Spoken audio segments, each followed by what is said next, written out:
একটা কথা সব সময় মনে রাখবেন,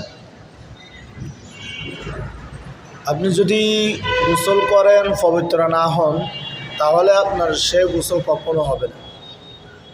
গোসলের 3 ফরজ, গোসলের ফরজ হচ্ছে এই 3টি। 1 নম্বর গড়গড়া সহ কুলি করা, 2 নম্বর নাকে পানি দেওয়া, 3 নম্বর সমস্ত শরীর ধৌত করা।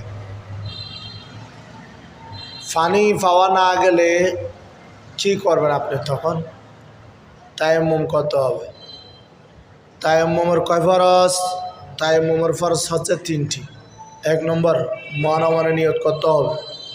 2 নম্বর আপনার ফাঁক মাটির মধ্যে হাত মারিয়ে এগুলো এভাবে ধুলোগুলা পরিষ্কার করে ফেলতে হবে।